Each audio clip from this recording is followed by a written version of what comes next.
लाओ भाई चाय पिला दो गर्मा गर्म।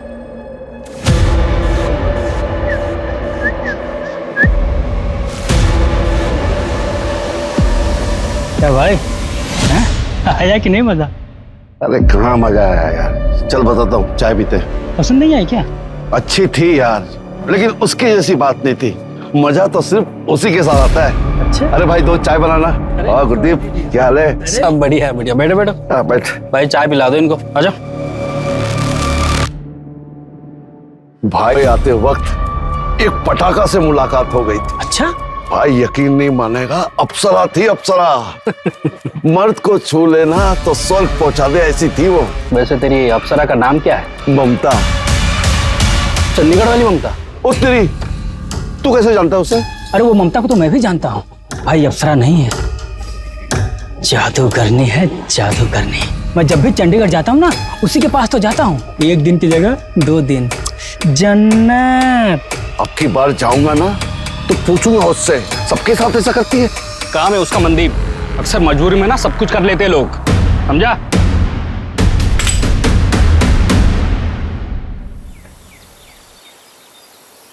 रिमोट कहाँ है कमलप्रीत? हर वक्त मोबाइल में खेलती रहती हूँ, देखो तो रिमोट कहाँ है। अरे ममता पुत्र, ए देख ना, मेरा फोन नहीं चल रहा है। मम्मी ये तो हैंग हो गया है। तो ठीक कर देना पुत्र। ये ना ऐसे ठीक नहीं होता है।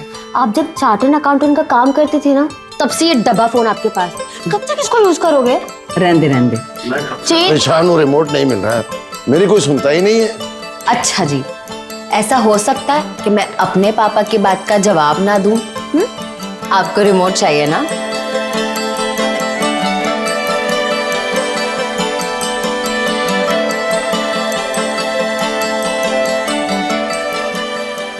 बताओ, ये पुलिस में थे, सामने रखा हुआ रिमोट तो मिलता नहीं तुमसे, बाकी केस क्या खाक सॉल्व करते थे तुम?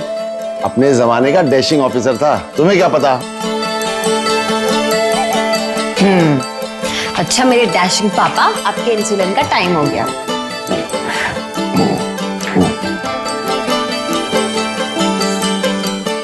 बेटा तू भी ध्यान से लंच के बाद अपना इंसुलिन का इंजेक्शन ले लेना, ठीक है? हाँ पापा ले लूंगी। हाँ। चलो अब मैं निकलती हूँ, मुझे बहुत लेट हो रहा है। ठीक है बाय। हाँ बाय पुत्र। और पहुंच के फोन करो। हाँ पापा।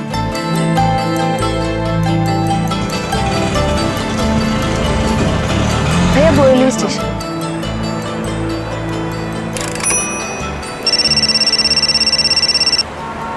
हेलो अमृता, बोलो। ममता मैम कहाँ हैं आप? आप जल्दी ऑफिस आइए। मुझे आधा पौना घंटा लगेगा। क्यों, क्या हुआ, कोई बात? हाँ मैम, हरीश सर बहुत गुस्से में है, बोल रहे हैं अकाउंट्स में बड़ा झोल हुआ है। आप प्लीज जल्दी ऑफिस आइए। हाँ ठीक है।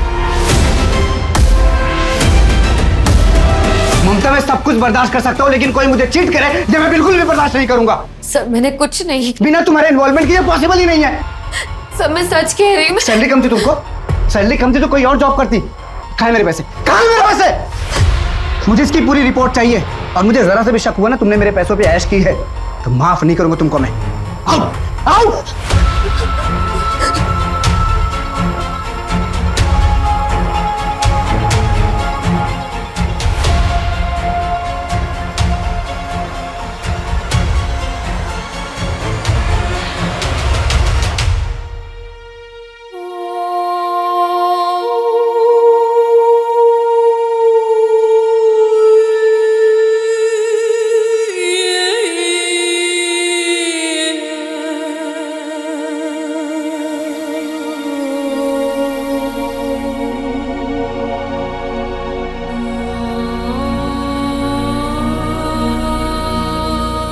इंसुलिन तो मैंने दे दिया है, अब हार्ट चेकअप भी कर लो।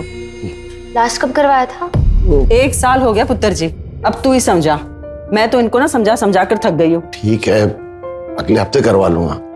अगले हफ्ते नहीं, मैंने कल का अपॉइंटमेंट बुक कर दिया है आपका। कल मैं रहूं या ना रहूं, आपको जाना पड़ेगा। ठीक। मम्मी ये आपका फोन। तो बहुत बढ़िया आएगा। थैंक यू पुत्र जी, थैंक यू। मैंने सारी सेटिंग्स कर दी है, आपको कोई प्रॉब्लम नहीं होगी। ठीक है। चलो मम्मी पापा, मैं चलती हूँ, मुझे लेट हो रहा है। ठीक है पुत्र। आप लोग अपना ख्याल रखना। संभाल के जाओ बेटा। हाँ? बाय।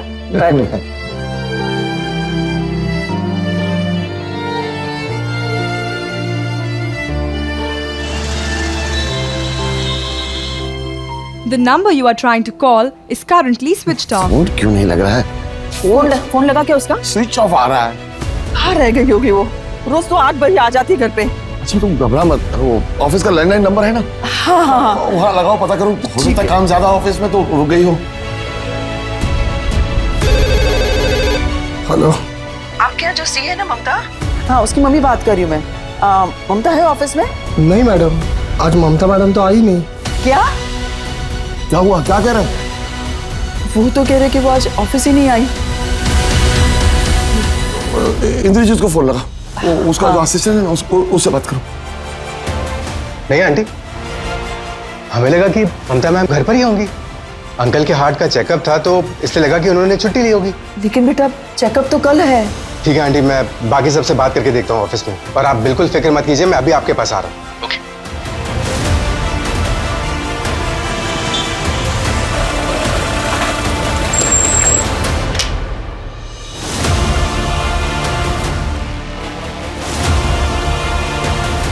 क्या हुआ बेटा?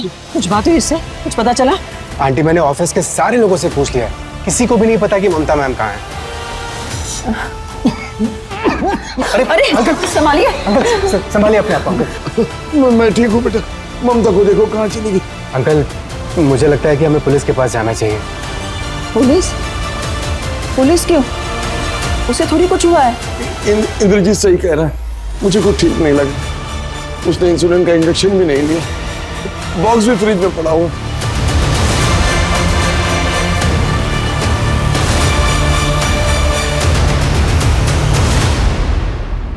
आज सुबह ही निकली थी घर से, पर अभी पता चला कि ऑफिस भी नहीं पहुंची। सर हमें तो लगा था कि घर पर ही होगी। हो सकता है किसी दोस्त के यहाँ गई। सुबह तक वेट कीजिए। चार्टर्ड अकाउंटेंट है सर वो, ऐसे बच्चों जैसी हरकत वो कभी नहीं करेगी। कहाँ काम करती है? ओपन स्टार कॉस्मेटिक्स में सीए। कोई बॉयफ्रेंड वगैरह? नहीं, ऐसा नहीं है, वरना हमें पता होता, वो हमसे कुछ नहीं छुपा दे। हम दोनों की देखभाल और उसका अपना काम, बस इसी में बिजी रहती है। इतनी देर तक वो आज तक कभी नहीं रुकी बाहर, कम से कम हमें बिना बताए तो कभी नहीं। तो कहे कुछ। देखिए गोखले साहब, मैं भी डिपार्टमेंट से हूँ, रिटायर्ड हूँ, तो इतना तो जरूर जानता हूँ कि शुरू का टाइम लापता लोगों को ढूंढने के लिए कितना जरूरी होता है। अब प्लीज आप मेरी बेटी को ढूंढिए, उसने इंसुलिन का इंजेक्शन भी नहीं लिया, पता नहीं कहाँ होगी, किस हाल में होगी। कमलेश जी आप फिक्र मत कीजिए, मैं अभी पेट्रोलिंग टीम को इन्फॉर्म करता हूँ, और अगर आप लोगों को कुछ पता चलता है तो हमें बताइए। पाटिल, कंट्रोल रूम को फोन करो और एक टीम से पूरा एरिया सर्च करो। सर आप लोग घर जाइए।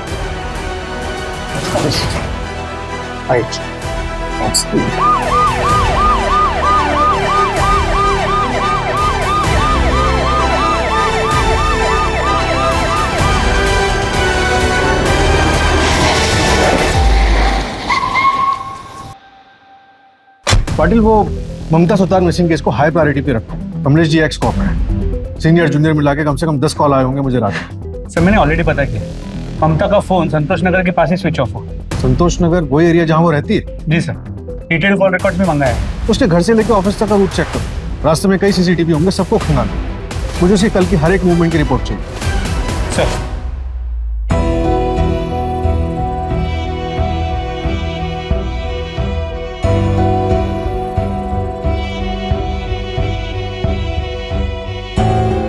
हेलो, हाँ रवि, तुम्हारी ममता मैम से बात हुई है? नहीं, उनका कुछ पता नहीं चल रहा है।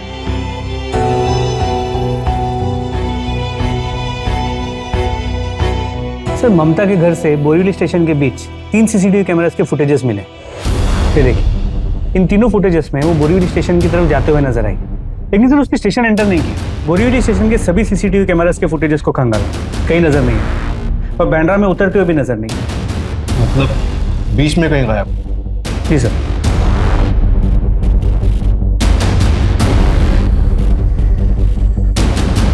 ऐसे कैसे गायब हो गई? बोरीवली और बैंड्रा के बस स्टॉप और ऑटो स्टैंड सब जगह पता करो वो बोरीवली से बैंड्रा कैसे गई थी, बस ऑटो या कैब। जी सर, मैं टीम्स लगाता हूँ। शुरुआत उसके ऑफिस से करते हैं।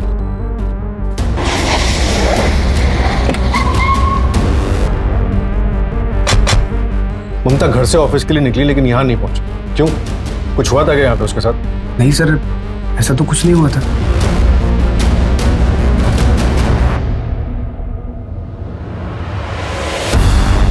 मुझे पिछले 1 महीने के ऑफिस की सीसीटीवी फुटेज चाहिए।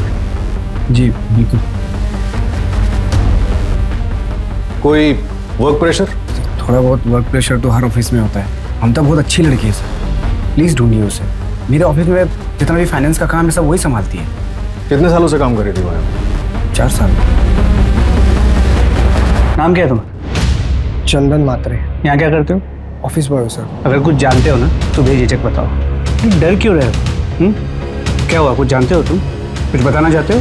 सर वो 3 दिन पहले उनका बड़े साहब से झगड़ा हुआ था। पूरे 1 करोड़ का डिफरेंस है फाइनल अमाउंट में। कहाँ है मेरे पैसे? सर मैंने कुछ नहीं किया, मुझे नहीं पता ये सब। मुझे नहीं पता, ये सुनने के लिए नहीं बुलाया तुमको मैंने।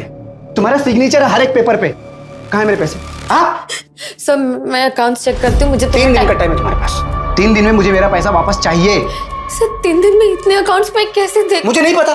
3 दिन में मुझे मेरा पैसा वापस चाहिए। अब कुछ चेक करने की जरूरत नहीं है। और अगर 3 दिन में मेरा पैसा वापस नहीं मिला ना तो याद रख। आओ आओ।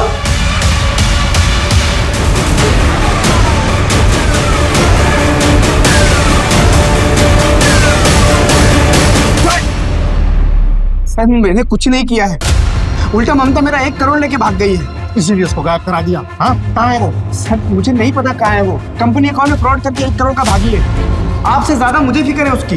जब हमने तुझे ऑफिस में पूछा था तब क्यों नहीं बताया? सर आप लोग सामने से आए तो मैं डर गया था, सोचने का वक्त नहीं मिला। मेरे पास ऐसी कोई वजह नहीं है उसके साथ कुछ करने की सर। 1 करोड़ रुपए बहुत बड़ी वजह होती है किसी को गायब कराने के लिए। सर इसलिए तो मैं बोल रहा हूँ मैंने कुछ नहीं किया उसके साथ। और अगर फिर भी आपको लगता है कि मैंने उसके साथ कुछ किया तो साबित कीजिए, चढ़ा दीजिए फांसी मुझे।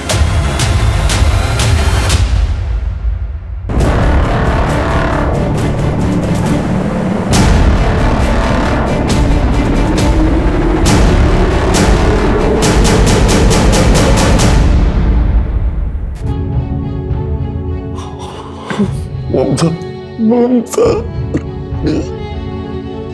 मेरे बच्चे।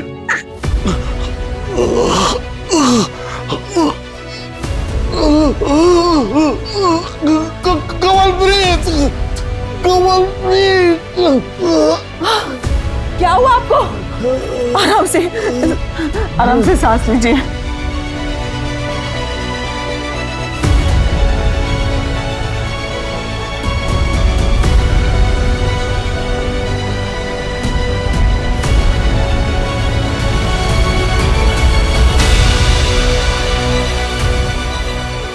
डॉक्टर साहब क्या कंडीशन है उनकी? 2D इको टेस्ट के मुताबिक 90% ब्लॉकेज है। अर्जेंट ऑपरेट करना पड़ेगा। अरे अरे संभालिए अपने आप, हम लोग हैं ना साथ में। रिलैक्स, ठीक हो जाएंगे अंकल। डॉक्टर साहब आप प्रोसीजर स्टार्ट करिए। सर पता चला है कि ममता पिछले हफ्ते चंडीगढ़ गई थी। कंपनी के काम से? नहीं सर, पर्सनल। दरअसल सुतार फैमिली की दिल्ली एनसीआर में जमीन है, जिस पर ममता और उसके मामा नागेंद्र के बीच डिस्प्यूट चल रहा है। नागेंद्र जो चंडीगढ़ में रहता है वो उस जमीन को औने पौने वहां पे बेच देना चाहता है, तो इसके लिए ममता तैयार नहीं। बुलाओ उस नागेंद्र को। सर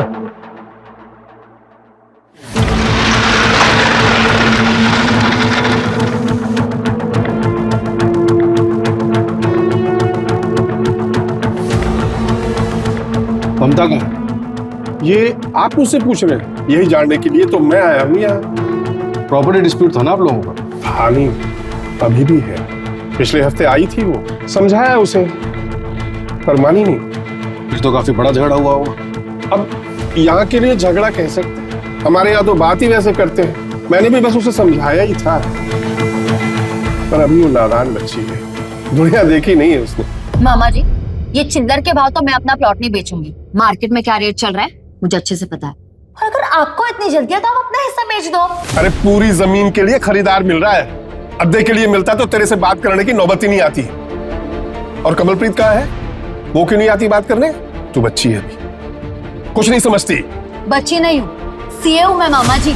और मम्मी ने अपना हिस्सा मेरे नाम कर दिया है। अब भूलिए मत कि अब मैं साइनिंग अथॉरिटी हूँ, और जब तक मुझे कोई अच्छी डील नहीं मिल जाती मैं साइन नहीं करूंगी। और हाँ, मैं वापस जा रही हूँ, यही बताने आई थी। वो कब चली आई पता भी नहीं लगा। वो जैसी भी है तो मेरी बहन की बेटी ही ना, और मेरी भी बेटी जैसी है। प्लीज ढूंढिए उसे सर। वही कर रहे हैं।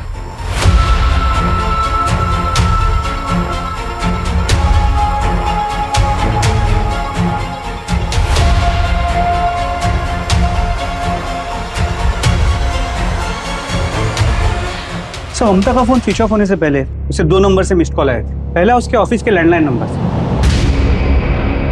लेकिन ये उनके रिसेप्शन एरिया का लैंडलाइन नंबर नहीं है, बल्कि एक दूसरा लैंडलाइन नंबर है जो किसी भी सीसीटीवी कैमरा में कैप्चर नहीं होता। पता नहीं सर, शायद ममता मैडम से किसी ने अपडेट लेने के लिए कॉल किया हो। लेकिन सर आप जो टाइम बता रहे हैं 8:10 का, ऑफिस में तो 8:30 से पहले कोई आता ही नहीं है। क्या ऑफिस में सबसे पहले कौन आता है? सर उस दिन मुझे नहीं मालूम मेरे से पहले कोई आया था या नहीं। वैसे ऑफिस की चाबी तो मेरे पास ही होती है। अब किसी के पास डुप्लीकेट होगी तो आइडिया नहीं। बिना हमारी परमिशन के तुम शहर के बाहर नहीं जा सकते। ठीक है सर। समझ में नहीं आ रहा है चल क्या रहा है। ममता को आखिरी बार बोरीवली स्टेशन के पास देखा गया था और उसके बाद चलते चलते वो कहाँ गायब हो गए। दूसरा कॉल कहाँ से आया था? सर उड़ीसा के एक नंबर से आया, लेकिन वो नंबर ट्रेस नहीं हो पा रहा।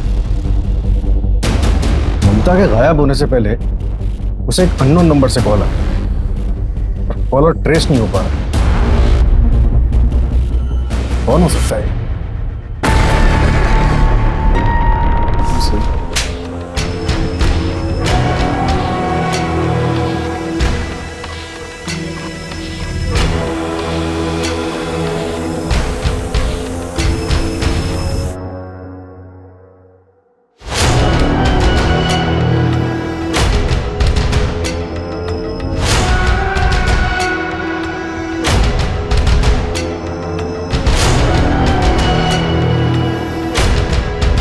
सुना है कि ममता ही आज जा ढाबे के पीछे 101 पे है।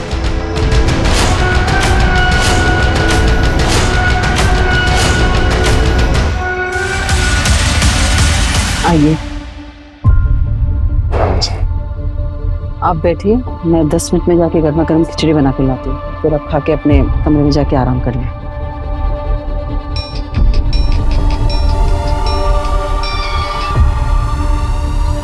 Hello mummy. ममता। मम्मी मैं ठीक हूँ, आपको मेरी चिंता करने की कोई जरूरत नहीं है, और पापा से कहना अपना ख्याल रखे। ममता तू कहाँ है, बता रहा, तू कहाँ चली गई है बेटा? मम्मी मैं जहाँ भी हूँ ठीक हूँ। कहाँ है बेटा बता, मैं आता हूँ लेने तुझे। पता बेटा कहाँ है तू? हेलो ममता। ममता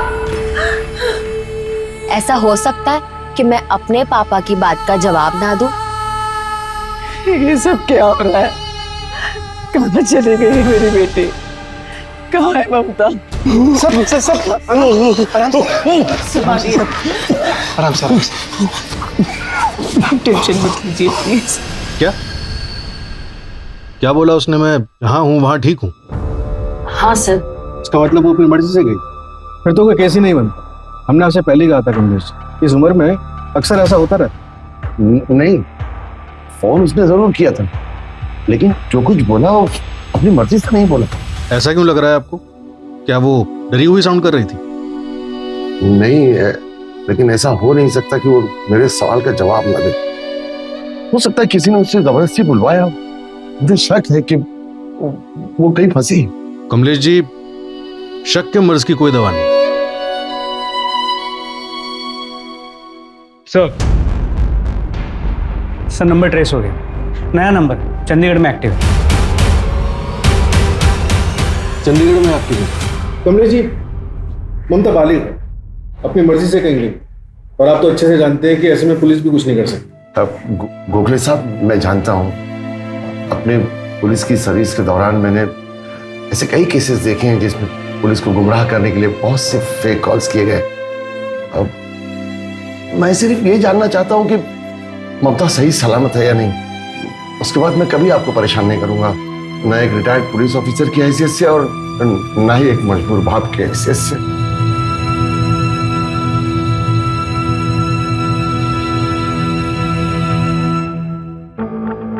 सर काफी धक्का लगा, उम्मीद नहीं की होगी कि उनकी बेटी ऐसा करेगी। पाटिल एक काम करो, चंडीगढ़ पुलिस से कांटेक्ट करो, देखो क्या पता चलता है। लेकिन सर ओके सर।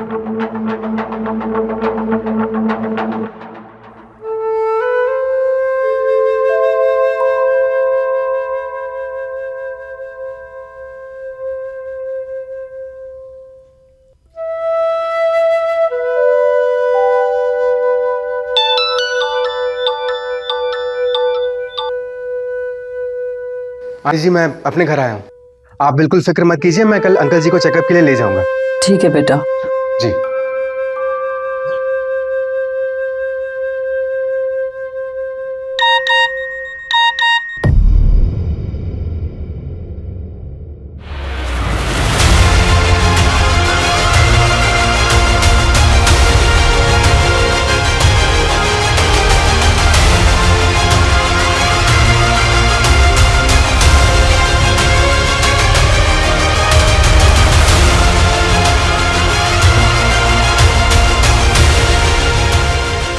ये सब क्या कर रही है? वो वापस ना आए तो ही ठीक है। अच्छा हो उसने ये सब यहाँ नहीं किया। छी! नहीं, ये सच नहीं है, ये फोटो सच नहीं है। मेरी ममता ऐसा नहीं कर सकती, मेरी बेटी ऐसा कर ही नहीं सकती, ये सच नहीं है, ये सच नहीं है। समझ में नहीं आ रहा या तो दिखाई नहीं दे रहा है, ये क्या है? हमारी बेटी प्रोस्टिट्यूट बन गई है। मुझे तो सोच कर भी घिन आती है। गलत सोच रही हो तुम आप सब गलत सोच रहे हैं। ढूंढ के नहीं उसे, ममता ऐसा नहीं कर सकती, मेरी बेटी ऐसा नहीं कर सकती।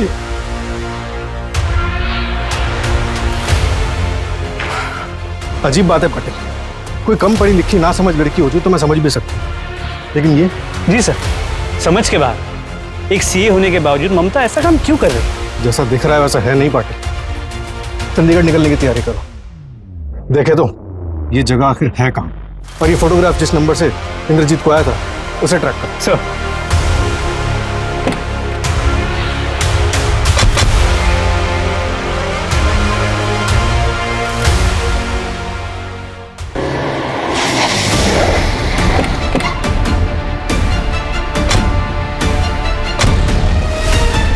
यही ढाबा है, आसपास पूछताछ करो।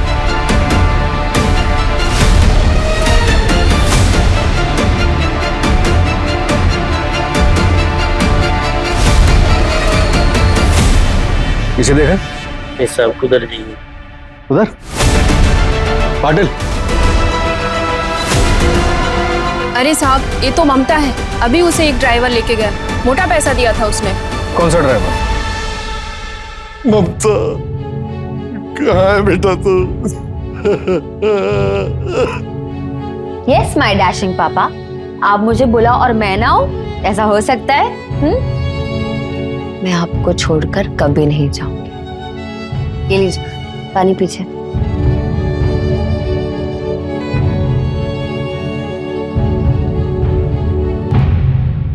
ममता, ममता, ममता, बच्चे, ममता, ममता।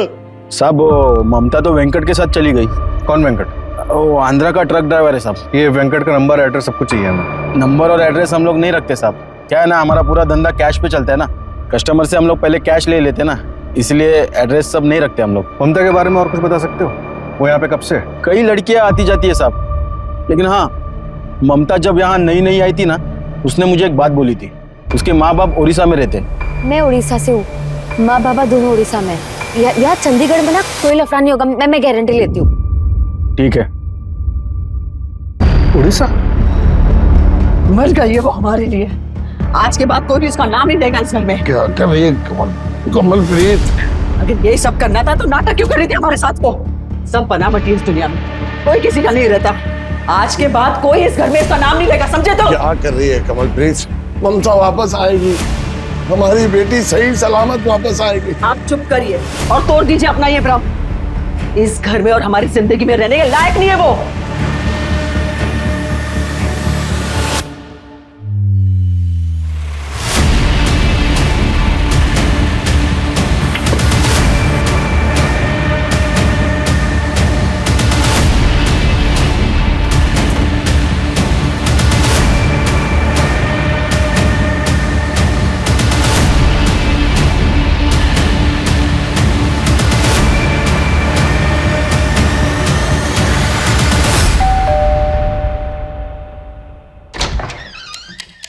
नमस्ते जी, क्या ये ममता का घर है?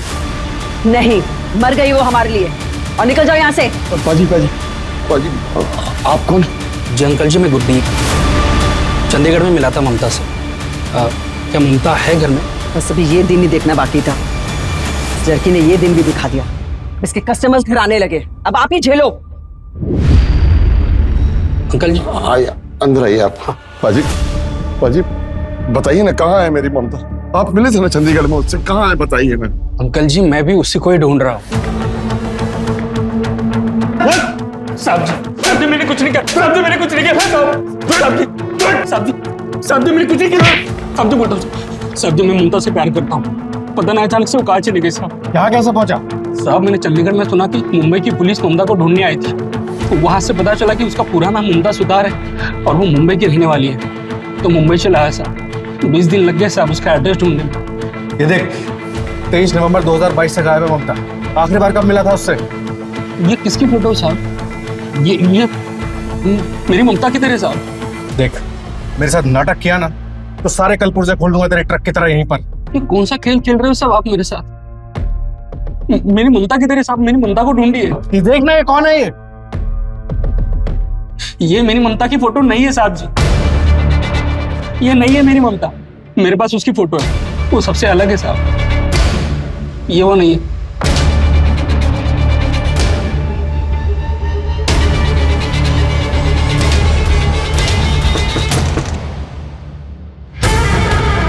कैसी है तू ममता?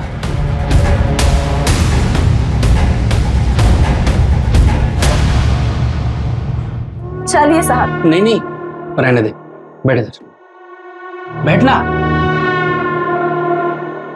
तुझसे बात करना अच्छा लगता है मुझे। पर पैसे पूरे लूंगी मैं। हाँ तो मैं काम ना कर, पूरे दे दूंगा। वैसे एक बात बता, ये जो तू कर रही है तुझे अच्छा तो नहीं लगता? मामा चलेगी मेरे साथ? शादी करूंगा तुझसे, खुश रखूंगा तुझे, चलेगी? अच्छा, आप जैसे ना बहुत कस्टमर आते हैं यहाँ। पाटिल, हमें घुमाया जा रहा है। किसी ने जानबूझ के प्रोस्टिट्यूट ममता वाला चक्र भी हमारे सामने रचा, जिससे कि ये पूरा का पूरा केस उलझ के रह गया। लेकिन सवाल ये है कि चंडीगढ़ वाली ममता अगर हमारे केस वाली ममता नहीं है तो वो कहाँ है? पर ममता सुतार वो कहाँ है? वैसे सर ये पॉसिबल है कि शायद वो खुद ही कहीं चली गई, या फिर शायद एक गुरप्रीत झूठ बोल रहा है। पाटिल, अब वक्त आ गया कि हम शायद शब्द को इस केस से बिल्कुल हटा दें। क्या हुआ? क्या सोच रहे? पाटिल, मैं सोच रहा हूँ कि 1 महीना गुजर चुका है और ममता अभी तक अपने घर वापस नहीं आई है। मुझे डर है कहीं वो जिंदा है भी या नहीं। कितनी बार कहा था तुझसे, हमारी बेटी ऐसा नहीं कर सकती। कितना श्राप दिया था तूने उसे, पता नहीं बेचारी किस हाल में होगी। ममता, मम्मी ममता, मम्मी मैं ठीक हूँ। आपको मेरी चिंता करने की कोई जरूरत नहीं है। और पापा से कहना अपना ख्याल रखे। पता बेटा कहाँ है तू? सब पहले चंडीगढ़ से एक कॉल आया और फिर चंडीगढ़ के ढाबे की ये फोटोज।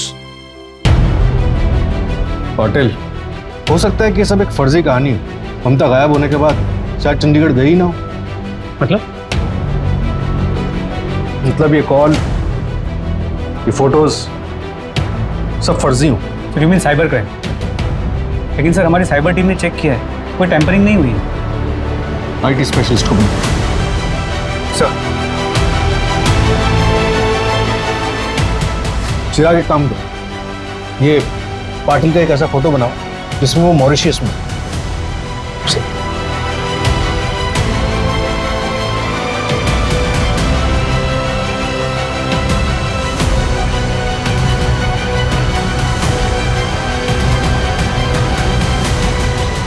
अब एक काम करो, पाटिल का एक ऐसा वीडियो बनाओ जिसमें वो बोल रहा है मैं ठीक हूं, आप कैसे हो?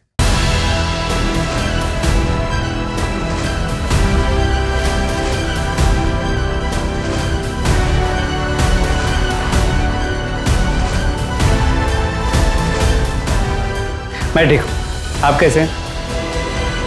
सर ये तो हाँ पाटिल, नए जमाने की advance technology, AI, artificial intelligence. गलत हाथों में पड़ गया तो ऐसा हो सकता है, किसी का भी फोटोग्राफ ऑफ कर सकते हैं या फिर किसी की भी वीडियो बना सकते हैं, और भी ना जाने क्या क्या कर सकता है ये यार।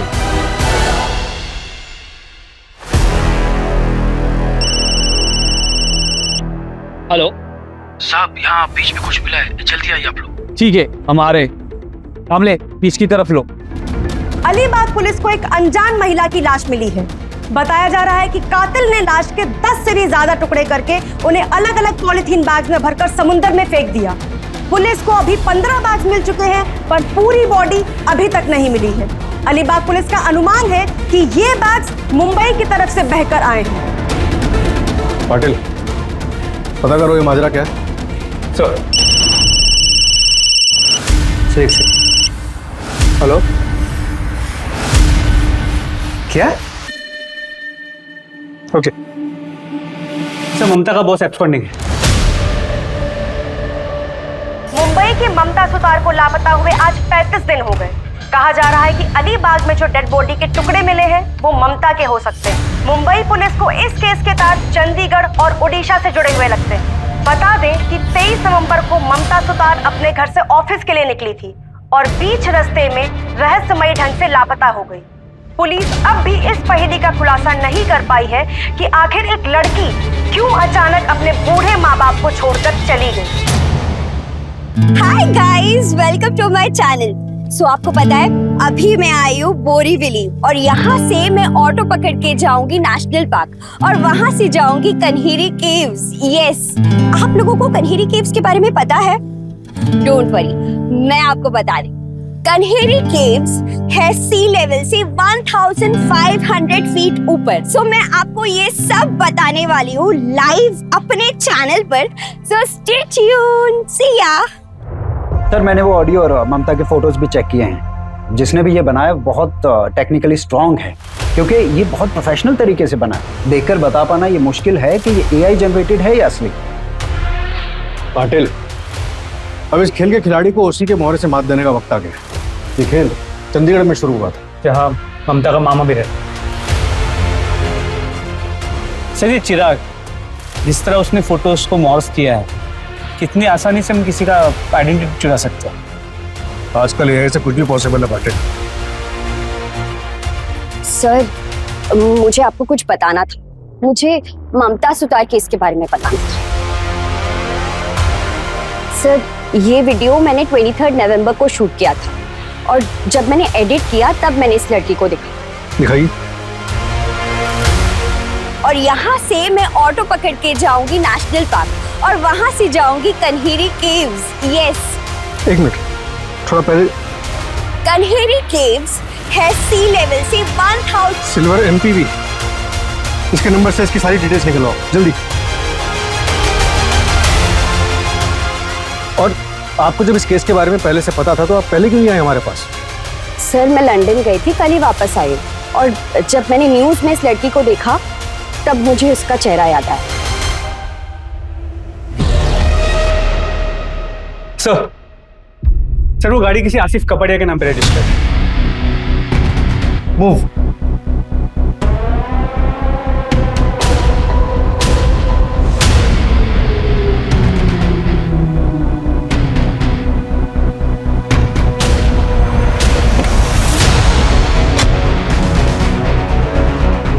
सर, आतिश कपड़िया एक IT इंजीनियर है MNC, अभी घर से ऑफिस के लिए निकला। जल्दी चलो, ओवरटेक करो से जल्दी। आगे चलो, आगे चलो, फास्ट फास्ट फास्ट। यस,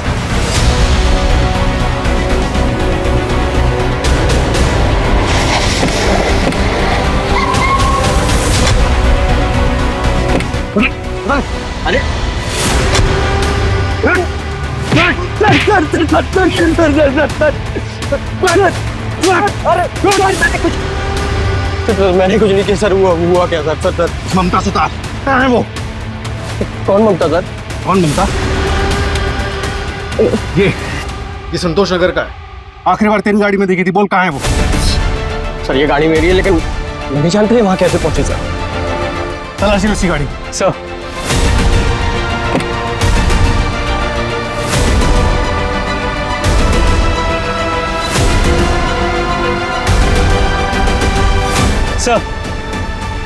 ये लड़की के बाल मिले।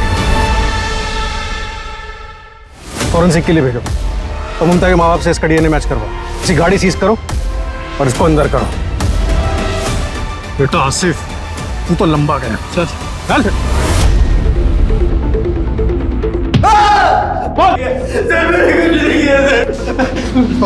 कहाँ है ममता? क्या किया तूने उसके साथ? फिर मैं नहीं जानता इतना थोड़ा इसे, लेकिन फिर भी ये कह रहा है कि कुछ नहीं पता। सर, हो ही नहीं सकता। सीसीटीवी कैमरा में साफ ममता उसकी गाड़ी में बैठती हुई नजर आई। उसके कार की डिक्की में बालों के सैंपल भी मिले। मोटी चमड़ी, जब तक मुंह नहीं खोलता तोड़ते रहो इसे। और वो अलीबाग से जो बॉडी के पार्ट्स मिले थे उसका क्या हुआ? सर, इसे फोरेंसिक के लिए भेजा। जैसे ही रिपोर्ट आता है मैं कोऑर्डिनेट करता हूँ। Sir excuse. हेलो, क्या उसी कंपनी में तो ममता भी काम करती है? पूरी हिस्ट्री निकालो उसको। सर, इस आसिफ का बैकग्राउंड चेक करने बोला था। पता चला उसकी वाइफ ओपाल कॉस्मेटिक्स में काम करती है, ममता के ऑफिस में। कौन है इसकी वाइफ?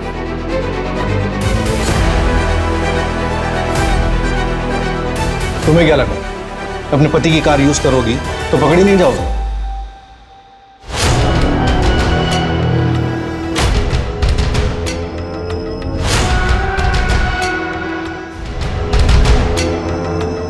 Hello ma'am.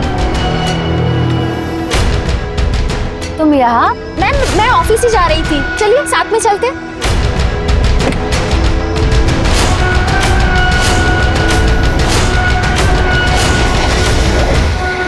यहाँ क्यों रोक दिया? एक्चुअली एक फ्रेंड को पिकअप करना है।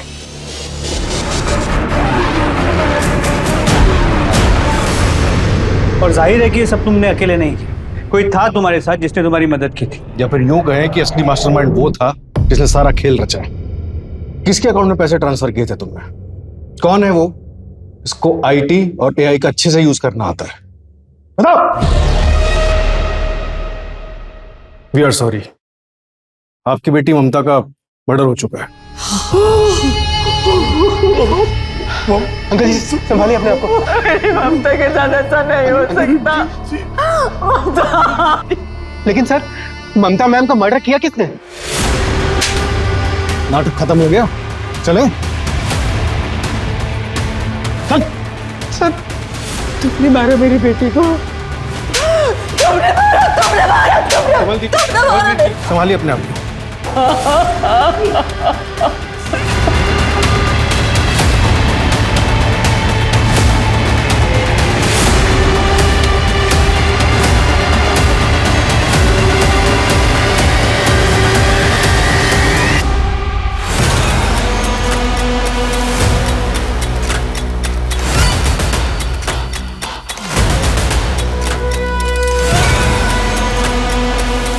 मैं 3 साल पहले चंडीगढ़ गया।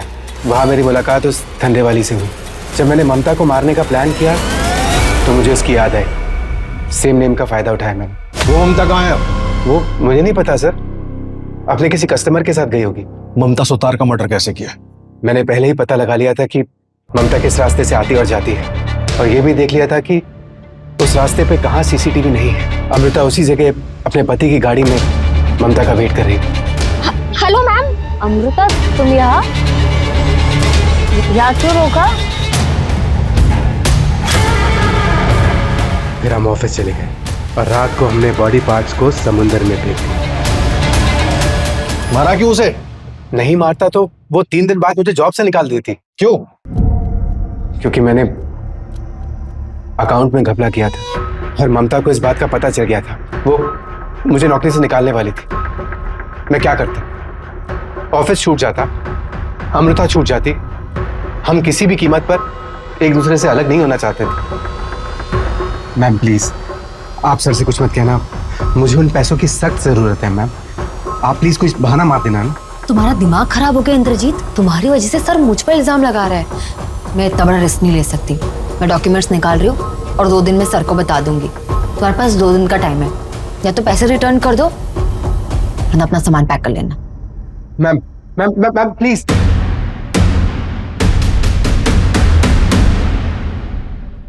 तूने उन बूढ़े माँ बाप की भावनाओं के साथ भी खिलवाड़ किया। थोड़ी सी भी इंसानियत बाकी है तुझमें या मर गई है? पर मुझे बस अपनी नौकरी बचानी थी। मेरे माँ बाप भी बूढ़े हैं। मैं सबसे पहले उनके बारे में सोचूंगा ना। मुझे किसी और के माँ बाप से क्या लेना देना। इतनी चिंता होती है अपने बूढ़े माँ बाप की तो एक क्राइम नहीं करता। अब जेल में सड़ेगा तो कहां से रखेगा उनका ख्याल। ये सब कुछ क्राइम करने से पहले सोचना चाहिए था, क्राइम करने के बाद नहीं। इंद्रजीत ने जुर्म की शुरुआत महीनों पहले ही कर दी थी। तो कंपनी के अकाउंट्स में हेरफेर करता रहा और अमृता उसके हर काम पर पर्दा डालती रही। ममता उन दोनों के रिश्ते और कंपनी में चल रहे हेर फेर से पूरी तरह अनजान थी। वो नहीं जानती थी वो एक गलत आदमी को दूसरा मौका दे रही। इंद्रजीत ने इस मौके का इस्तेमाल किया और अमृता के साथ साजिश रचकर उसने ममता को बहुत बुरी मौत दी। इंद्रजीत चाहता तो अपने पहले अपराध की माफी मांग सकता था, लेकिन अपने छोटे गुनाह को छुपाने के लिए उसने एक बड़े गुनाह का सहारा लिया और अमृता ने उसके हर गुनाह में उसका बराबर साथ दिया। पेट्रोल की स्पेशल सीरीज में आज हम आपके सामने एक ऐसा केस लेकर आए हैं जिससे कहूं कि उल्टा चल रहा था तो गलत नहीं होगा। एक आदमी खुद को अपराधी बता रहा था, पर जिससे अपराध साबित हो ऐसा हमें कुछ भी नहीं मिला, ना सबूत ना कोई डेड बॉडी।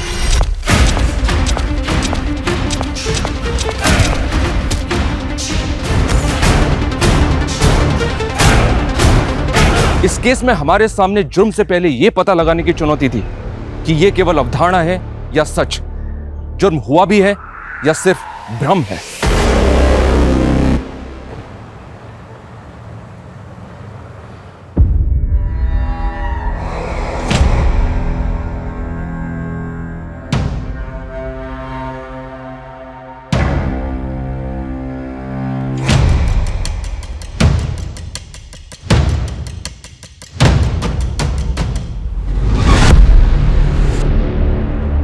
रुस्तम, रुस्तम कमरे में कोई है रुस्तम?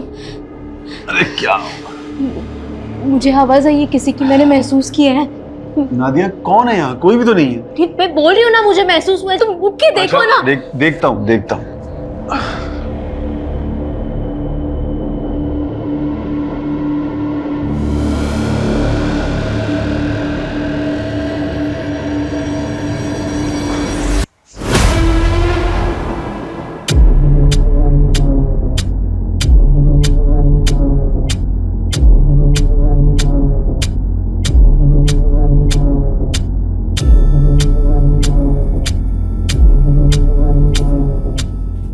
क्या हुआ?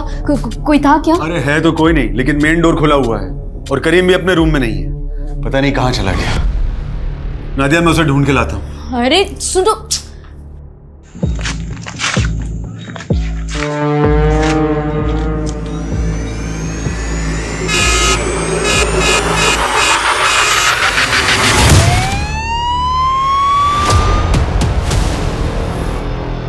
आराम से, थोड़ा सा दर्द होगा, आराम से आराम से।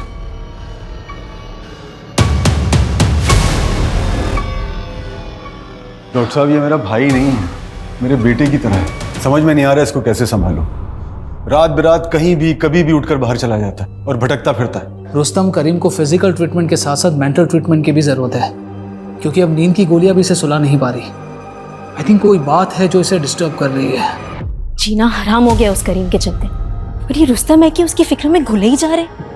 अब तो ऐसा लगता है कि हम मियाँ बीवी का काम बस यही बचा है कि हम उस करीम की चौकीदारी करते रहें।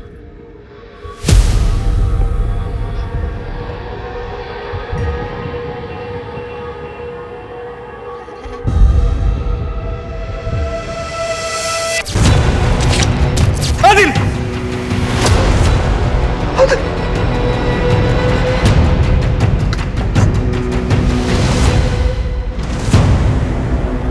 भाई आज जो सुमित सर ने बजाई है ना अनमोल की, यार मजा ही आ गया भाई। तेरी वाली आ गई। अरे क्या है इसकी वाली? हमारा शरीफ सवाल का कुछ बोल तो पाता नहीं है। चुप ना। लेकिन जो भी बोल, अपना भाई एक तरफा मोहब्बत की मिसाल, जिससे मोहब्बत करता है एक बार बात करने भी नहीं आती। अबे ओ, वो तो पढ़ाई चल रही है, वरना 2 मिनट लगेगा इसे सेट करने में। हाँ तो तू जो बोलेगा ना वो हार जाएंगे हम, बस तू करके दिखा। तो ठीक है, अगले 2 दिन में ये लड़की तुम्हारे भाई के बगल में होगी, देख लेना। आदिल, यह है तेरी ट्यूशन? अबू बहुत आशिकी चढ़ी है। चल घर चल, मैं आशिकी निकालता हूँ। अबू चलो। अबू अल्लाह, ये क्या कर रहे हैं आप? ऐसे कोई जवान बेटे पे हाथ उठाता है क्या? ऐसा कुछ भी नहीं करेगा ये इस बार फेल नहीं होगा। मैं कह रही हूँ ना, माफी मांगना अपने अब्बू से, माफी मांग। अब्बू हमें माफ कर दीजिए, आइंदा ऐसा नहीं होगा। ऐसा वैसा नहीं, कैसा भी नहीं होना चाहिए। मैं तो यही मैयत गाड़ूंगा तेरी, समझा? ऐसा कुछ भी नहीं करेगा ये। तू जा अपने कमरे में जा और पढ़ाई कर, जा। लगता है इसके अब्बू ने अच्छे से श्रृंगार करके भेजा इसको। नहीं रोशन, लगता है उनको बहू पसंद नहीं है। नहीं यार, वो तो सिर्फ एक जरिया है। असल गुस्सा तो उन्हें मेरे खराब रिजल्ट पे आया है। 3 साल से डिग्री अटकी हुई है, उसी का बदला लिया है। तो आदिल डिग्री क्लियर कर, नहीं तो जिस हिसाब से भड़ास उतरी है ना, अगली बार उतरी ना तो टिकट कट जाएगा तेरा। वही सोच रहा हूँ यार, क्या करूं। यस, आ गया आइडिया। मायरा पढ़ाएगी अब मुझे। भाई इसका इश्क का भूत अभी भी नहीं उतर रहा भाई। अरे अभी भी ख्वाब देख रहा है उसके यार। उतरेगा जब इसका बाप इसके ख्वाबों में घुस के इसकी चमड़ी उधेड़ेगा ना, तब सारा भूत उतरेगा। देखो जो भी करना है करने दो, मुझे रोक नहीं पाएंगे। अभी ये देखा अपना कारनामा, ले जा। कब से इंतजार था इस मंजर का। अब जो कुटाई होगी ना, काबिले तारीफ होगी। अबे रोशन, क्या तकलीफ है तेरी? क्यों मनहूसियत फैलाता रहता? हाय मायरा, 1 मिनट बात कर सकता हूँ? बोलो। मायरा, तुम मुझे केमिस्ट्री पढ़ाने में थोड़ी हेल्प कर सकती हो? अरे पर मैं तो खुद ही स्टूडेंट हूँ, तुम्हें क्या ही सिखा सकती हूँ? मायरा, तुम तो टॉपर हो, मुझ जैसे बैक बेंचर को तो पढ़ा ही सकती हो। तुमने वो सुना है कि ज्ञान बांटने से बढ़ता है? देखो तुम मुझ जैसे गरीब की हेल्प कर दोगी तो तुम्हारा भी रिवीजन हो जाएगा ना। प्लीज मायरा। अच्छा ठीक है, कल कॉलेज के बाद से शुरू करते हैं। चलेगा, थैंक यू।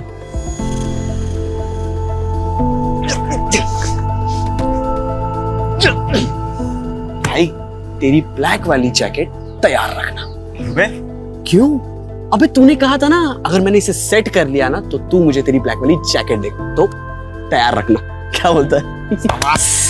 मजा आएगा केमिस्ट्री पढ़ने में।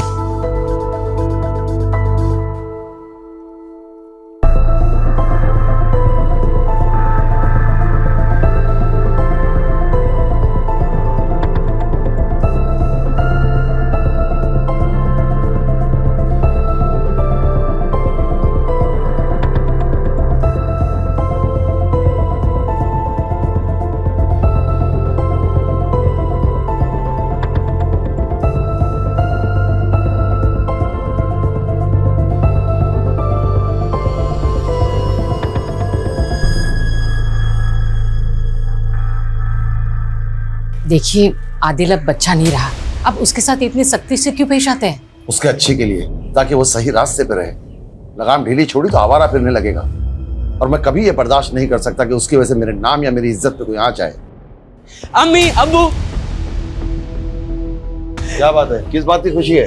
अम्मी अब्बू, हमें जिस सब्जेक्ट में कंपार्टमेंट थी ना, उसमें हमारे बहुत अच्छे मार्क्स आए और इस बार तो डिग्री मिल ही जाएगी। 3 साल में तो गधे भी पास हो जाते हैं। तुम्हें खुश नहीं शर्मिंदा होना चाहिए।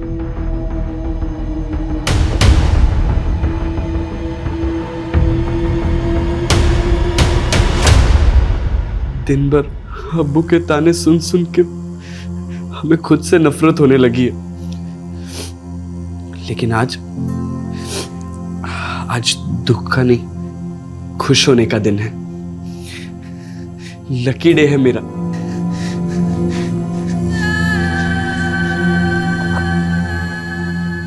तुम मेरे लाइफ में गुड लक बन के आई हो। मैं तुम्हें अपने से दूर नहीं होने दूंगा।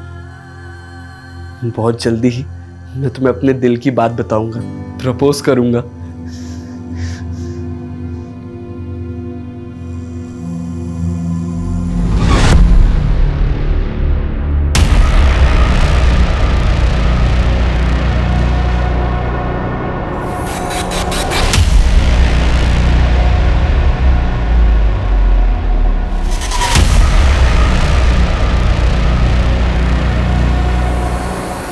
हेलो,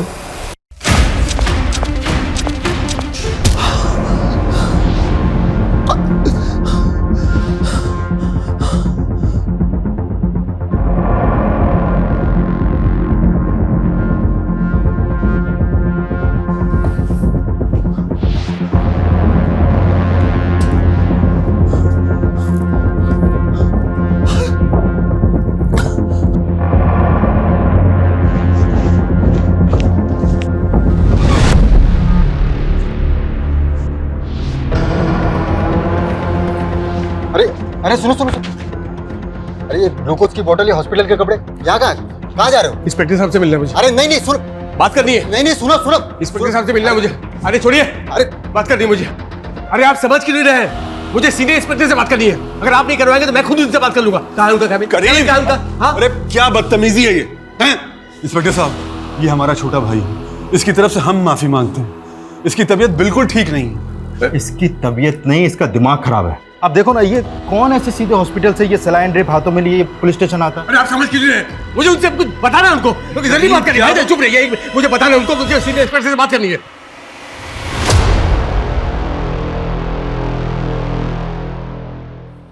हाँ बोलो। सर, मुझे कुछ कन्फेस करना है। मैंने 21 साल पहले अपने दोस्त का मर्डर किया था। What?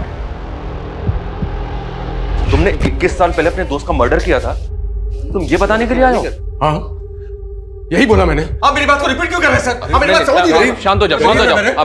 अब बैठो बैठो इधर, बैठाइए इसे, बैठाइए। हाँ बैठ जाओ, बैठो करीम, बैठो। ये लो पानी पियो। पानी पी लो बेटा। सर, इसकी फैमिली ने बताया कि इसकी दिमागी हालत बिल्कुल ठीक नहीं है। एक काम करते हैं, इसकी तसल्ली के लिए इसकी रिपोर्ट लिख लेते हैं और फिर इसको वापस हॉस्पिटल भेज देते हैं ताकि इसका इलाज हो पाए। मुझे भी ऐसे ही लग रहा है, पर फिर भी हम इसकी बातों को इग्नोर नहीं कर सकते कुमार। एक बार बात करते हैं, देखते हैं और क्या कहानी सुनाता है। Right sir. चलो चलो, हमने मान लिया कि तुमने अपने दोस्त का मर्डर किया था। तुम्हारे दोस्त का नाम क्या था? आदिल। तो मर्डर हुआ, बात पुलिस तक नहीं पहुंची? 21 साल पहले पुलिस ने इन्वेस्टिगेट नहीं किया? नहीं, पुलिस को मर्डर के बारे में कुछ पता नहीं चला सर। ओके, पुलिस को कुछ पता नहीं चला। और उसकी फैमिली, उनको भी नहीं पता चला कि उनके बेटे का मर्डर हो गया? नहीं नहीं, उनको भी इसके बारे में कुछ पता नहीं चला। अच्छा, वैसे तुमने अपने दोस्त को मारा क्यों?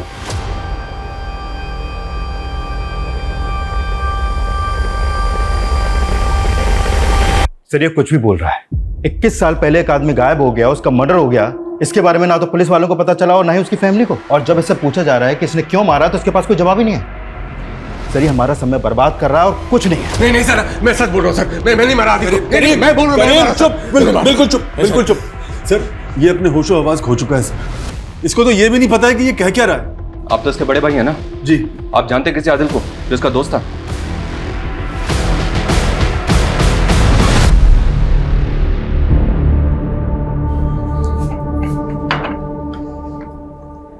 मैं सोच रही थी कि आदिल को वापस बुलाना चाहिए। एक ही तो औलाद है हमारी, उसके बिना बिल्कुल अच्छा नहीं लगता। वो जहां भी है खुश है, उसे वहीं रहने दो। तुम क्यों उस पर बूढ़े माँ बाप की जिम्मेदारी थोपना चाहती हो?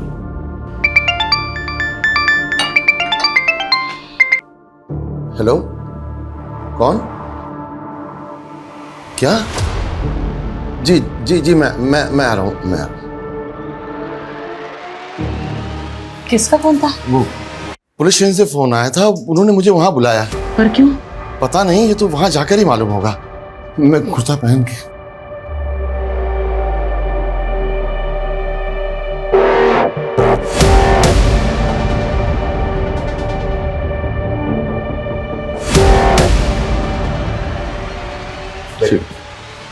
आदाब। जी आइए जमल साहब, बैठिए। जी शुक्रिया। कैसे हैं आप? जी मैं क्या बात है, क्यों बुलाया आपने मुझे? जमाल साहब, दरअसल आपके बेटे आदिल के बारे में कुछ बात करनी है आपसे। आदिल के बारे में? क्यों, क्या हुआ? वो ठीक तो है ना? हाँ वो ठीक है, आप प्लीज घबराइए मत। रूटीन इंक्वायरी और कुछ नहीं। ओके, आदिल कहाँ है आजकल? बेंगलुरु में। लेकिन आप ये सब क्यों पूछ रहे हैं? उसका नंबर दे सकते हैं आप? हाँ जी हाँ। हाँ प्लीज। जी ये सर, माजरा क्या है? हाँ जमाल साहब, बताया ना आपको, रूटीन इंक्वायरी और कुछ नहीं। नहीं सर, फोन नहीं उठा रहा हो। सर वो ऑफिस में होगा, लेकिन बताइए ना सर क्या बात है? जमाल साहब, आप प्लीज, आप बिल्कुल मत घबराइए, वो एकदम ठीक है। अभी आप जा सकते हैं।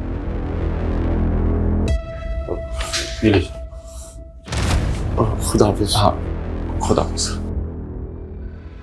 सर करीम कह रहा है कि उसने 21 साल पहले आदिल का मर्डर कर दिया था, लेकिन इनके हिसाब से तो आदिल सही सलामत है, बेंगलुरु में जॉब कर रहा है वो अभी।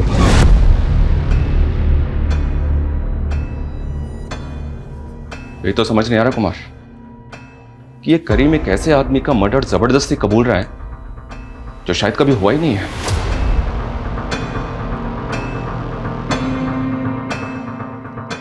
तुम्हारा दिमाग खराब हो गया है। एक बात मेरी ध्यान से सुन लो, 21 साल पहले कुछ नहीं हुआ है। नहीं भाईजान, मैंने मारा आदिल को, मैंने कत्ल किया आदिल का। एक बात अपने दिमाग में बिठा लो, तुमने कुछ नहीं किया है, तुमने आदिल का खून नहीं किया है। मैंने नहीं मारा आदिल को, नहीं मारा आदिल को मैंने। तो किसने मारा आदिल को? किसने मारा आदिल को? बिल्कुल चुप।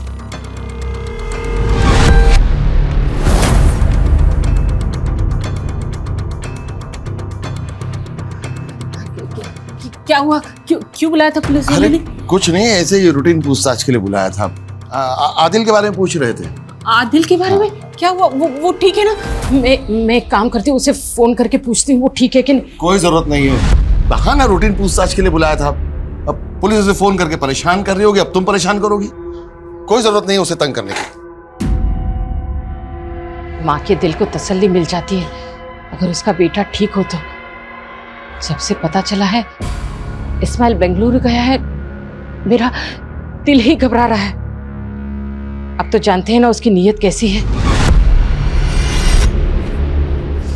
आंटी, आपके हाथ के सेवइयों का जवाब नहीं। भुक्कड़, मुझे पता है तुझे और चाहिए। हाँ, टेंशन मत ले। होशियारी करेगा तू मेरे साथ? हाँ, साइन करेगा कि नहीं बोल? ज्यादा शान पत्ती नहीं करना, समझा? कौन हो तुम? तुम मेरी मर्जी के खिलाफ मुझसे कुछ भी नहीं करवा सकते। मैंने एक बार कह दिया ना, मैं दस्तखत नहीं करूंगा मतलब नहीं करूंगा। मर्जी? अपनी मर्जी की बत्ती बना। और आखिरी बार बोल रहा हूं, 1 महीने के अंदर इन सारे पेपर्स पे साइन चाहिए मेरे को, वरना उसके बाद जो भी होगा उसका जिम्मेदार तो खुद होगा। अब वो ये है कौन और आपको धमकी क्यों दे रहा है? आदिल, अच्छा, तो ये है नवाबजादे, नवाब साहब के। ए बेटा ना, अरे बात करना। चल अंदर जाओ तुम लोग। तो अंदर बेटा आजा। अंदर जा, बाहर नहीं आना तुम लोग।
मैं बोल रहा हूँ सर, मैंने ही आदिल का मर्डर किया, अपने इसी हाथों से मारा है उसे। आप मेरी बात का विश्वास क्यों नहीं कर रहे? आप मुझे अरेस्ट क्यों नहीं कर रहे सर? करीम, जो मर्डर तुमने 21 साल पहले किया था, आज क्यों कन्फेस कर रहे हो उसे? रीजन क्या है? नींद नहीं आती मुझे सर। वो आदिल मुझे सोने नहीं देता, जिंदा मुर्दा 24 घंटों मेरी आंखों के सामने रहता है सर। आदिल जिंदा है, उसे कुछ नहीं हुआ है, वो ठीक है एकदम। बेंगलुरु में है। नहीं सर, बेंगलुरु नहीं, वो यहाँ आदर्श नगर में है। 21 साल पहले मैंने खुद उसकी लाश को अपने हाथों से दफनाया था।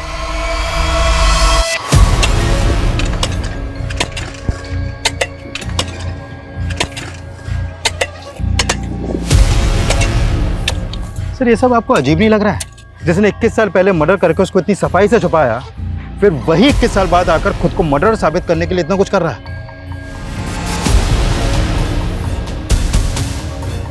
एक मिनट रुको। कुछ भी नहीं है। क्या? कुछ भी नहीं है यहाँ पे। इधर आओ, इधर आओ। यहाँ तो कुछ भी नहीं है। अब ऐसे कैसे हो सकता है सर? 21 साल पहले मैंने खुद हाथों से दफनाया था सर। अरे दफनाया था तो कहाँ है वो? यहाँ तो कुछ भी नहीं है। तुम्हारे सामने खुदवाया ना? है वो यहाँ पे? नहीं ना? सर इधर आइए, इधर मेरे साथ आइए सर, आइए यहाँ आइए। यहाँ हम दोनों यहाँ मिले थे सर, फिर यहाँ से वो भागा, यहाँ भागा, यहाँ पर भागा सर। मैं इसको यहाँ पकड़ा सर, सर पे वार किया, मार दिया सर। मुझे समझ में नहीं आया क्या करूँ। इधर से पकड़ा, हाथ से पकड़ा। अरे दफना दिया था तो कहाँ गया वो? यहाँ तो कुछ भी नहीं है। अच्छा चलो ठीक है, हम मान लेते हैं कि तुमने उसको मार के यहाँ पे दफना दिया। तो तुमने उसको मारा क्यों? मोटिव क्या था तुम्हारा? बोलो, क्या मोटिव था तुम्हारा?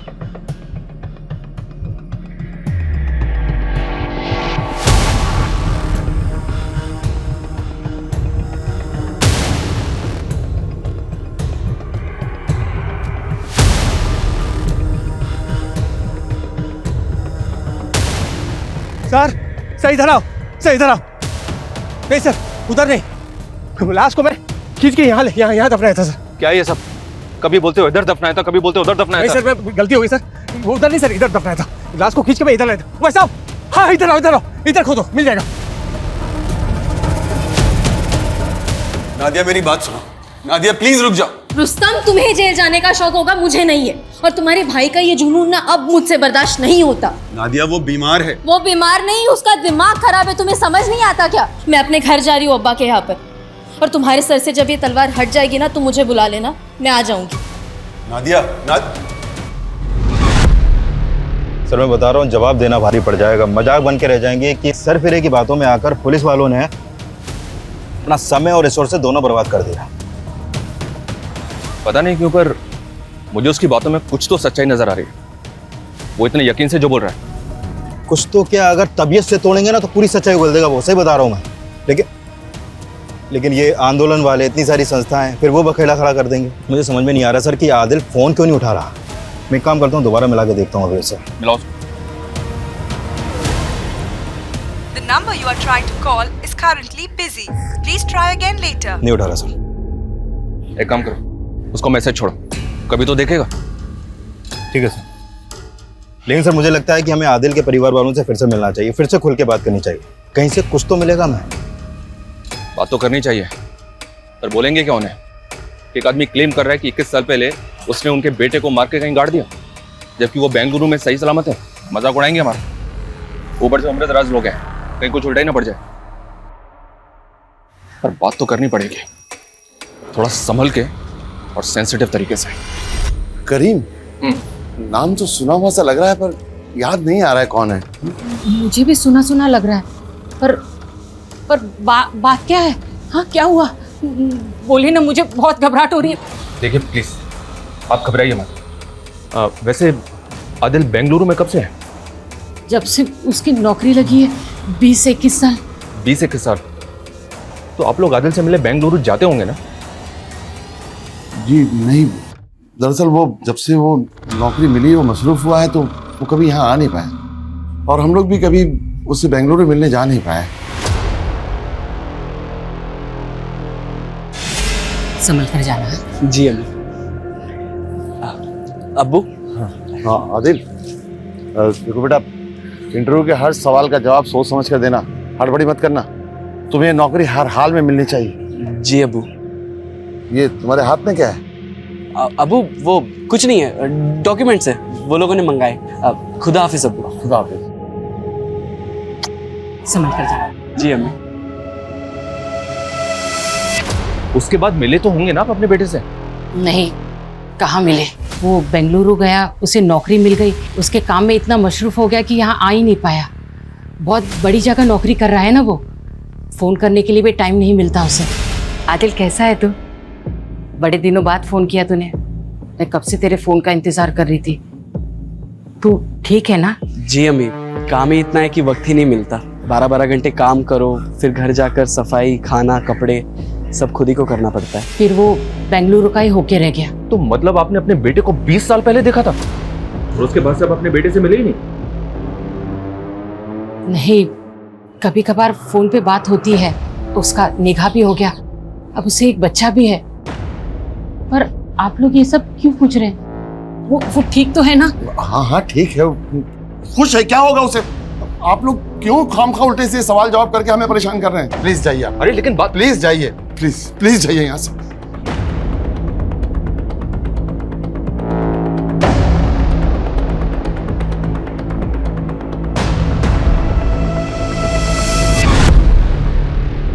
सर, आदिल के फादर ने जो नंबर दिया था उस पर कांटेक्ट करने की कोशिश कर रहा था, लेकिन कांटेक्ट हो नहीं पा रहा। फिर मैंने अपनी टीम को उसके डिटेल्स निकालने के लिए बोल दिया। बहुत जल्द उसके डिटेल्स अपने पास होगी सर।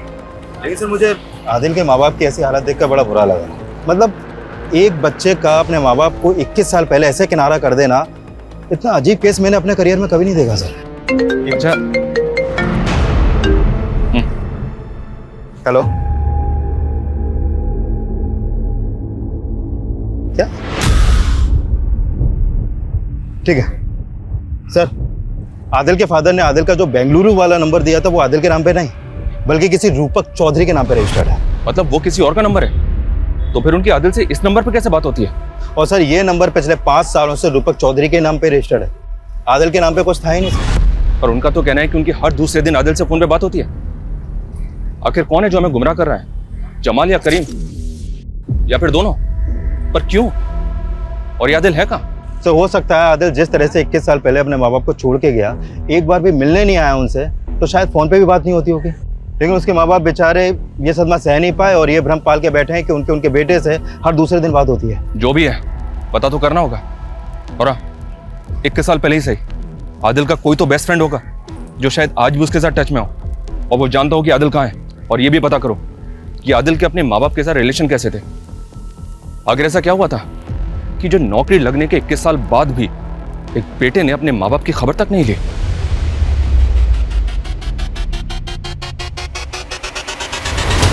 नहीं सर, 21 साल पहले वो बेंगलुरु गया, उसके बाद कभी लौटा ही नहीं। तो तुमने 21 साल में उससे मिलने की कभी कोशिश नहीं की?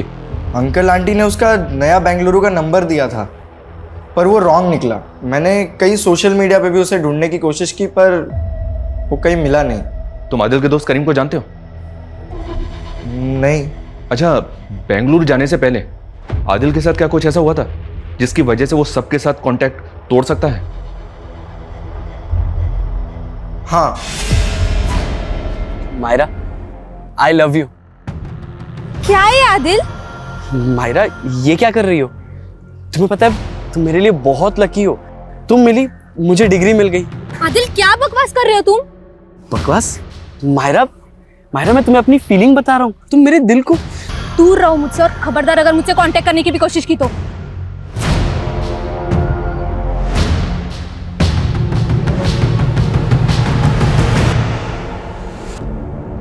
आदिल, तू दिल छोटा मत कर यार, सिर्फ मायरा ही थोड़ी है दुनिया में।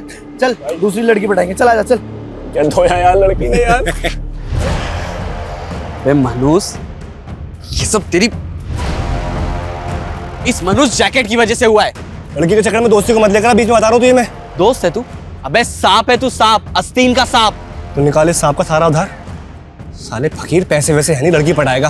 पैसे चाहिए? हाँ दे, पैसे चाहिए हैं। रोशन ने उसके बाद हम दोनों से कोई वास्ता नहीं रखा। फिर आदिल का कॉल आया कि उसका किसी कंपनी में इंटरव्यू है। Are you sure? पक्का आदिल का ही फोन आया था? हाँ सर। उसके 1-2 दिन बाद उसने कॉल भी किया कि उसकी उस कंपनी में जॉब लग गई है, और वहाँ एक उसका दोस्त है विशाल, वो उसी के साथ रहता है। उसने विशाल के बारे में तुम्हें भी बताया था? हाँ। तुम जाओ। जी। विशाल वो आखिरी आदमी है जिसके साथ आदिल बेंगलुरु में टच में था। इस विशाल की कांटेक्ट डिटेल्स निकालो तुरंत। हो सकता है कि उसको पता हो कि आदिल कहाँ है। Okay sir. तब तक इस रोशन की खबर लेते हैं। सर, आप गड़े हुए मुर्दे क्यों खाड़ रहे हो? वो बचपना था, झगड़ा हुआ, खत्म हुआ। खत्म हुआ नहीं ना, बाकी का हिसाब तो तुम बाद में करने वाले थे। हिसाब किससे करवाया, खुद किया या किसी से करवाया? आदिल की सुपारी करीम को दी थी ना तूने? सर वो तो मैंने गुस्से में बोल दिया था, और मैं किसी करीम को नहीं जानता। और सर वो सुपारी, आदिल का मर्डर हो गया क्या? देख रोशन, इस केस में ना गड़े मुर्दे ऑलरेडी उखड़ने शुरू हो गए हैं। अब तू अपनी तरफ के मुर्दे उखाड़। अगर हम अपनी पे आ गए ना तो मुर्दे के साथ साथ जिंदे भी उखड़ जाएंगे। चल बोल। हाँ सर, आदिल का और मेरा किस्सा खत्म नहीं हुआ था। मुझे नीचा दिखाने के अलावा तेरे पास कोई काम नहीं है ना? मेरा बाप मुझे मारता है, मैं पढ़ाई में जीरो हूँ, अब तो वो लड़की ने मुझे चाटे मारे। यही सारे ताने सुनाने आया ना तुम? नहीं भाई, मैं एक काम करना, तू बहुत शर्त लगाता है ना, चल एक आखिरी शर्त लगाते। कैसी शर्त? वही जिस लड़की ने मुझे चाटे मारे ना, जिसके तूने बहुत मजे लिए, उस लड़की के मुंह से मैं लूं पर सारी दुनिया देखे, उससे पहले तू देखेगा। मतलब? चल दिखा दो, आ जा।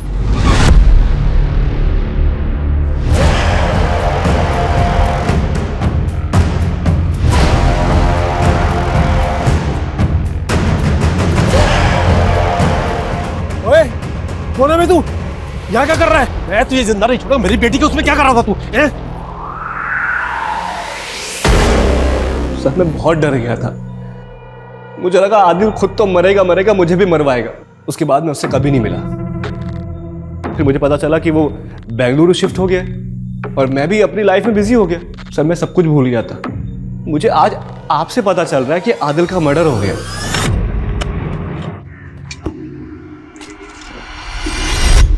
सर हो सकता है माहिरा के फादर ने आदिल के साथ कुछ किया हो जिसकी वजह से वो आज तक गायब है। पॉसिबल है कुमार, पता लगाओ। अगर माहिरा और उसके बाप का आदिल के गायब होने में कोई हाथ है तो। Okay sir. लेकिन एक बात समझ में नहीं आ रही, आदिल की फैमिली और फ्रेंड्स के मुताबिक कोई करीम था भी यकीन से नहीं कह सकते, तो फिर क्यों ये करीम एक मर्डर का इल्जाम जबरदस्ती अपने सर पे ले रहा है? आदिल के बारे में कुछ और जानकारी मिली? सर डायरेक्ट तो नहीं है लेकिन इनडायरेक्ट कह सकते हैं।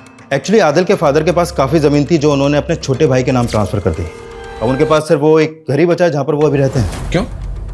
ऐसा क्यों किया? अपने लिए ना सही अपने इकलौते बेटे के लिए भी कुछ नहीं रखा। और ये भाई कौन है जो जमाल को अपनी औलाद से भी ज़्यादा प्यारा है? सर वो यहीं कानपुर में आदर्श नगर में रहता है, वहाँ का पार्षद है वो। हिस्ट्री शीटर भी है सर वो। History sheeter?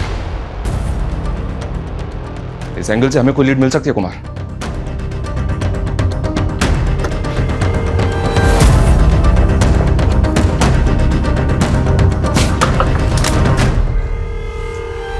इस्माइल जी।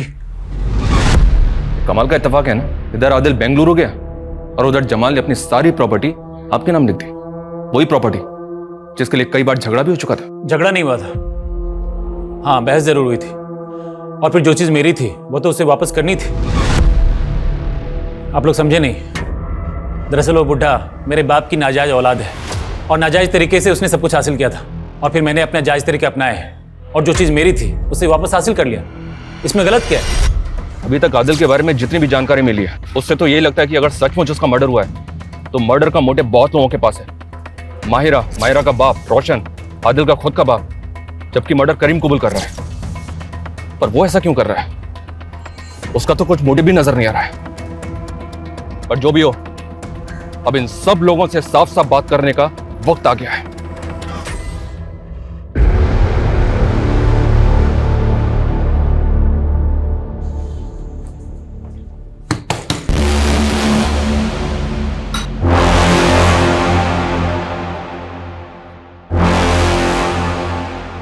आप फिर आगे हमें परेशान करने, आखिर माजरा क्या है?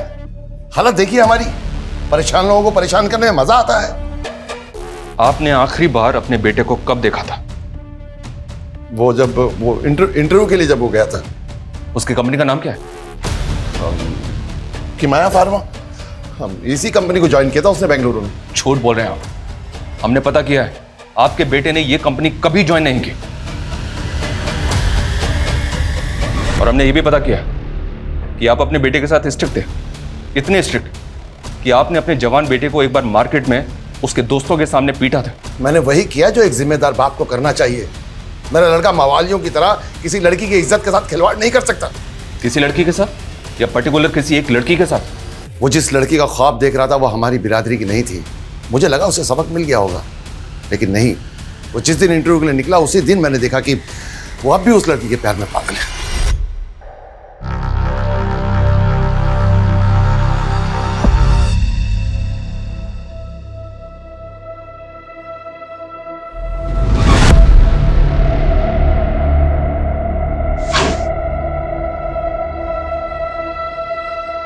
क्या आपको कुछ चाहिए क्या? क्या हुआ? ये क्या है? लो देखो, लव लेटर लिखा है तुम्हारे शहजादे ने, और वो भी उसी लड़की को जिसके लिए मैंने मना किया था कि हमारी बिरादरी की नहीं है। आने दो आज उसे। ऐसा सबक सिखाऊंगा कि आशिकी जिंदगी भर सर पे से उतर जाएगी। वो उस दिन ऐसा गया कि वापस ही नहीं लौटा। तो और क्या करता वो? कभी आपने उसे अपनी मर्जी से सांस तक लेने नहीं दी, इसलिए जैसे ही आजाद हुआ ना, उसने हमसे रिश्ते नाते सब तोड़ दिए और बेंगलुरु में अपनी नई दुनिया बना ली। अच्छा ही हुआ, कम से कम कोई तो खुश है।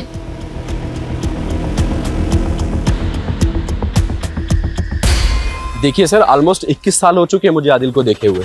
विशाल, बता सकते हो जब आदिल आखिरी बार बेंगलुरु आया था तो वो तुम्हारे घर पे कब आया था? क्योंकि यहाँ उसने ये बताया कि जब वो इंटरव्यू देने बेंगलुरु गया था तो वो तुम्हारे यहाँ रुका था।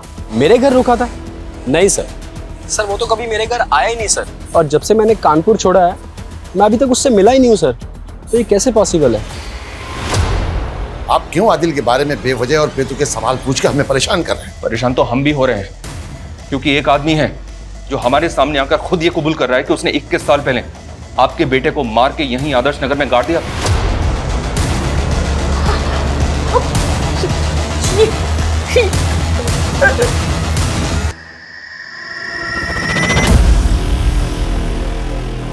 नहीं नहीं, ये झूठ है, ऐसा नहीं हो सकता। रहीम साहब ने मुझसे कहा है कि आदिल बेंगलुरु में खुश है, अपनी बीवी बच्चों के साथ अच्छी जिंदगी जी रहा है। ये सही नहीं है, और वो जो भी है ना, आपको बेवकूफ बना रहा है। नहीं, उनके खिलाफ एक लफ्ज नहीं। बुरे वक्त में वही हमारा सहारा बने थे, उन्होंने हमें राह दिखाई। नहीं तो 21 साल तक हम दोनों का आदिल के बगैर गुजारना नामुमकिन था। ऐसी कौन सी राह दिखाई उन्होंने आपको, और उनका क्या कहना है इस बारे में? उन्होंने मुझे यकीन दिलाया कि आदिल सही सलामत है। माशाअल्लाह, आदिल कितना खुश है। कैसी खानदानी खूबसूरत बीबी मिली है उसे, और आदिल का बेटा हूबहू आदिल के ही जैसा है। पर आज भी वो आपसे नाराज है। अगर फिर उसकी जिंदगी में आप आए तो उसकी खुशियों में खलल पैदा होगा। वो जहां है उसे वहीं रहने दो।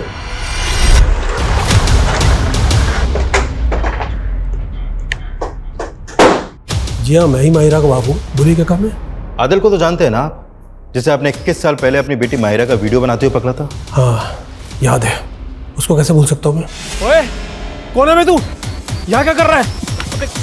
मैं तुझे जिंदा नहीं छोड़ा। मेरी बेटी के उसमें क्या कर रहा था तू? तो फिर आपने अपनी धमकी को सच साबित कर दिया और आदिल को जान से मार दिया है ना? मैं तो उसको उसी दिन मार देता अगर वो बचकर नहीं भागता। आपकी बेटी माहिरा कहाँ अभी? मेरी बेटी माहिरा 1 साल पहले रुखसत हो गई है। हम इतने में ही सब्र करके खुश थे कि आदिल जहां है खुश है, और आज आप बता रहे हैं कि 21 साल पहले किसी करीम नाम के इंसान ने आदिल का कत्ल कर दिया। कौन है ये करीम? फोटो देखो। ये है करीम, ये उसकी अभी की फोटो है, और ये 20 साल पहले की फोटो है। जानते हैं आप इसे?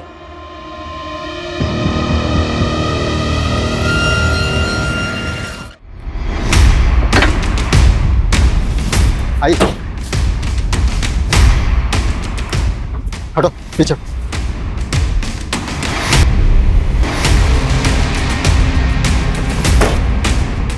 पीछे हटो।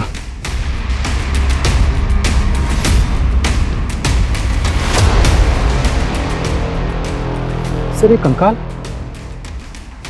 सर कुछ समझ में नहीं आ रहा इस कहानी में।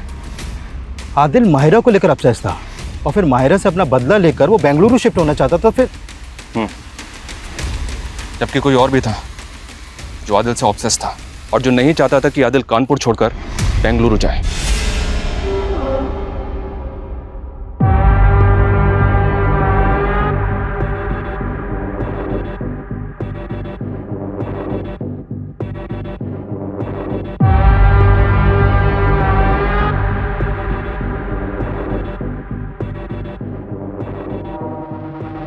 इक्कीस साल पहले उस दिन करीम ने आदिल को यहीं बुलाया था। बैंगलोर? तू मुझे छोड़ के बैंगलोर जा रहा है? और हमारा रिश्ता? रिश्ता? कौन सी दुनिया में है तू? देख, जो था वो यहीं तक था, और इसके आगे कुछ नहीं होगा। और तू जानता नहीं है मेरे अब्बू को? मुझसे प्यार करने से पहले अपना अब्बू की याद नहीं आई? देख करीम, जज्बाती मत हो और गले मत पड़। तुझे भी पता है मुझे लड़का लड़की दोनों में इंटरेस्ट है, लेकिन आज न कल मुझे भी तो घर बसाना है, शादी करनी है। तुझे भी पहले से पता है कि मेरा इंटरेस्ट सिर्फ तुझ में। मैं प्यार करता हूँ तुझसे। छोड़ यार। लेकिन अब प्यार से ज्यादा ना नफरत है तुझसे। तो अच्छी बात है ना, तुझे भूलने में आसानी होगी। यार करीम, मैं जा रहा हूँ। कहाँ जा रहे तू? तू मुझे छोड़ के जाएगा? तू मुझे छोड़ के जाएगा? आदिल के अम्मी और अब्बू और आदिल के दोस्तों को जो कॉल्स गए थे आदिल की तरफ से, वो सारे कॉल्स करीम ने किए थे। उसने सबको विश्वास दिला दिया था कि आदिल बेंगलुरु की एक बड़ी कंपनी में जॉब कर रहा है और सब ठीक है।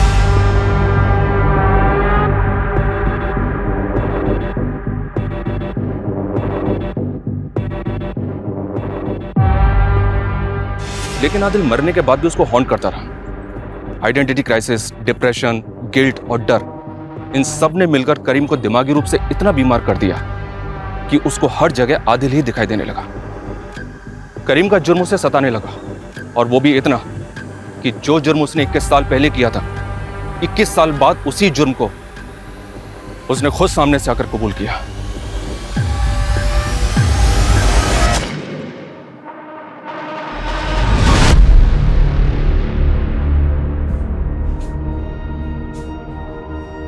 क्यों? जब इतने साल नहीं कबूला तो अब क्यों?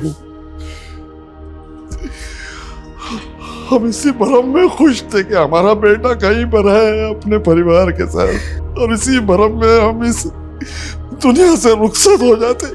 लेकिन तूने हमसे हमारा ये भरम भी झेल लिया है।